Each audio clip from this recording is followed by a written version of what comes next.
Well, hello there, my friends. Welcome back to another video. Today I wanted to show you how to make something a little bit more traditional. I'm talking about the versatile keema.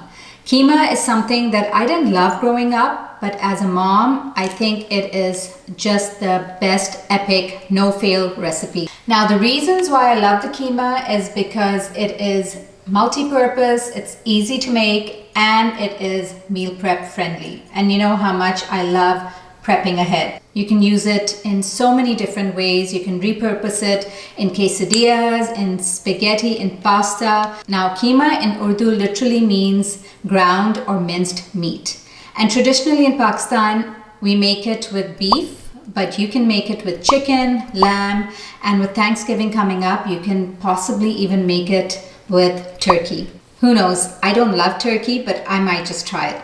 So this dish is a staple in Pakistani homes, and although I'm showing you the master recipe, which is like basic without any additions, but you can put potatoes, peas, and even spinach. And stay till the end, because as somebody who is gluten-free and tries to avoid grains when possible, I'm going to show you a few ways I like to eat my keema. All right, so let's get started.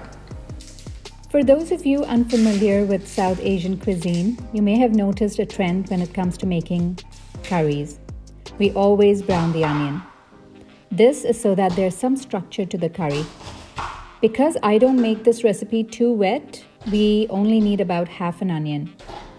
Dice that real fine, either by hand or in a food processor. And remember not to chop it too fine, as onion tends to release water and it just takes longer to brown. This is why I keep an eye out and process any chunks separately so as not to over-process the rest. Onions are a great ingredient to prep ahead, and I have a short on my channel that you can watch to see how I do it. It's a real time saver. Next, you'll dice up one medium tomato, and you're just going to give it a rough chop along with one jalapeno.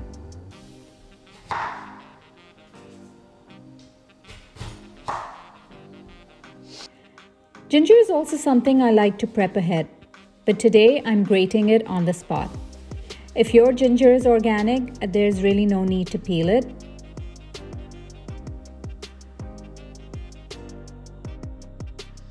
Now that the prep work is done, we start cooking.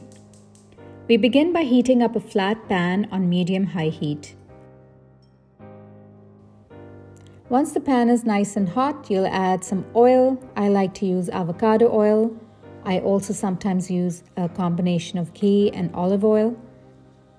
And then you just add your onions. Make sure to keep stirring so the onions don't burn.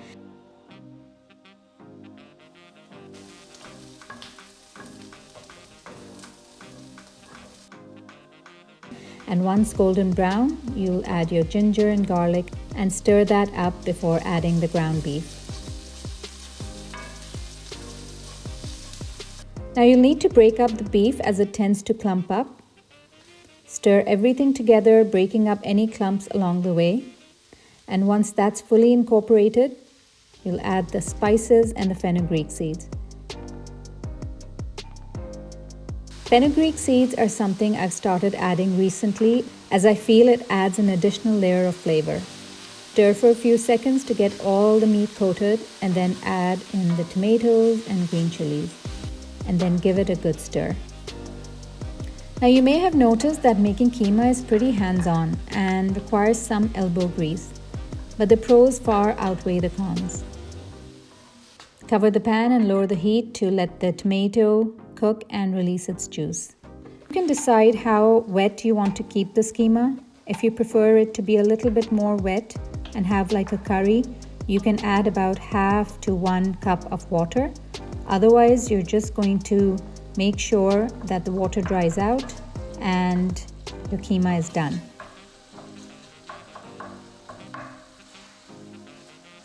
Give it a drizzle of lemon juice. And here's something my aunt has taught me. This roasted cumin and coriander powder adds so much flavor. And then just sprinkle some cilantro and you're done. The keema is ready to enjoy. Now let me show you a few ways you can eat this if you're trying to avoid gluten and or grains. The first way is to make zucchini boats. Simply scoop out the middle and spoon the keema into the cavity you've created. You then roast it for about 20 minutes in a 400-degree oven and cook up the zucchini. The next way you can eat your keema is to simply stuff a bell pepper. I like to use the red bell pepper as I find it to be sweeter. You're just going to cut about an inch from the top, scoop out the membrane, and then stuff the pepper with the keema. You'll want to roast the pepper as well, so spraying it with some oil before will help it to brown up. If you find the pepper to be unsturdy, just cut a little off the base and make it level. Now cover the pepper with the top and bake at 400 degrees for 20 minutes as well.